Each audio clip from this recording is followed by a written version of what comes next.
parole aux associations.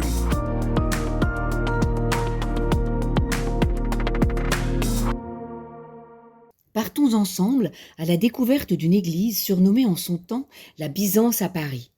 Avec ses coupoles, l'édifice en béton armé revêtu de briques en extérieur s'inspire de la basilique Sainte-Sophie de Constantinople.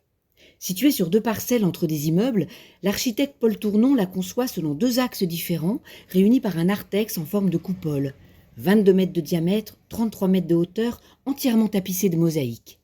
Depuis leur restauration en 2022, toutes les coupoles sont à présent parées de cuivre. Le clocher, plus récent, dont la construction est achevée en 1963, abrite 4 cloches et des logements. Les murs intérieurs en béton sont couverts de fresques. Elles sont toutes liées par un seul concept: la diffusion de l'Esprit Saint dans l'histoire humaine. Elles racontent les éléments clés de l'histoire de l'Église depuis la Pentecôte jusqu'au XXe siècle. Maurice Denis réalise en 1934 la fresque de la Pentecôte à l'arrière de l'autel. L'artiste y représente la descente de l'Esprit Saint sur les apôtres et Marie dans le décor surprenant d'un cirque romain.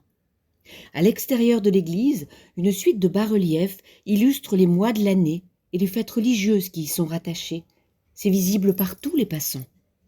Avec plus de 2450 mètres carrés, cette église est la plus importante réalisation des chantiers du Cardinal. Elle sera entièrement classée au titre des monuments historiques en juillet 2016. Et elle est appelée aussi la reine des églises du Cardinal. Je suis sûre que vous avez trouvé. C'est l'église du Saint-Esprit, rue Daumesnil à Paris. Et si vous ne la connaissez pas, en la visitant, vous comprendrez mieux son surnom de reine. À bientôt pour de nouvelles découvertes.